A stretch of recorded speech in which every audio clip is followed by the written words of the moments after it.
Welcome back. Turning to Decision 2016 this morning. The time right now is 6:40. We are joined this morning by Senator Ron Johnson. Wisconsin's primary election, of course, wrapping up this week, and it's now official that Senator Johnson will face Russ Feingold in November's general election. Good morning to you, Senator. Good morning. Thank you very much for joining us. Happy to.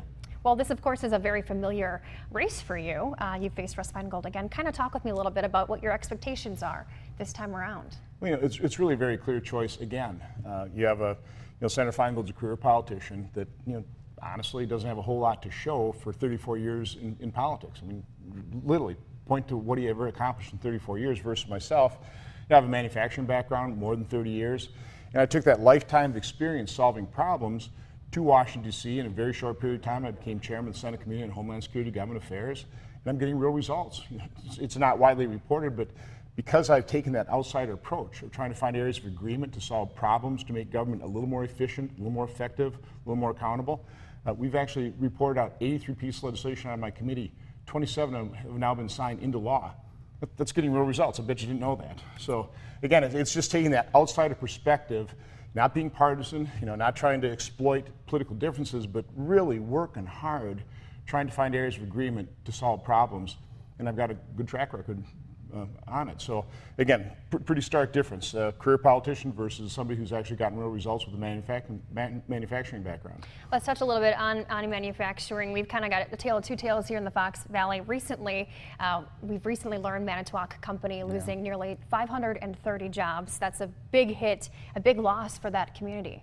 Yeah, there's a little bit of softening of the blow. I guess they're going to keep some engineering and management jobs there.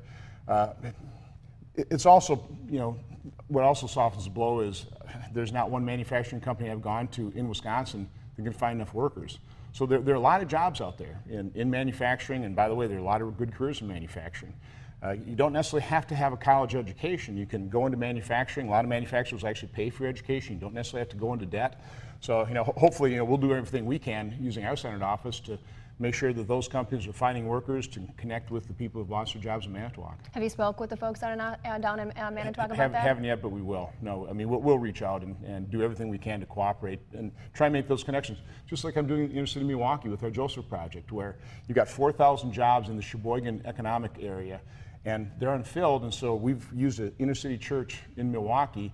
The pastor Jerome Smith is helping people turn their lives around, and we go in with our Senate staff. We do 1 week's training of soft skills, interview skills. We send them with interviews. They're getting jobs, and we're helping provide the transportation. So again, there's a lot of opportunities out there. It's how do you make those connections, whether it's the inner city of Milwaukee through our Joseph project, or reaching out in Manitowoc and making sure those workers understand that hopefully there's jobs in Manitowoc, but there's certainly outside Manitowoc. There's a lot of opportunities in manufacturing. All right, well, looking forward, there is a debate that will be scheduled for October, actually right here in Green Bay between you and Senator Feingold. Talk a little bit about what you're looking forward to discussing in that. Well, hopefully the real issues.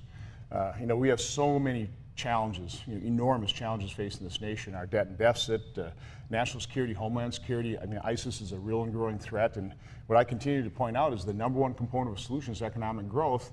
And again, the good news, I've grown a business, I've created jobs, I know what it takes to grow an economy. We have to reduce the regulatory burden. I mean, it's massive. $14,800 per year per family. I mean, that's a massive cost.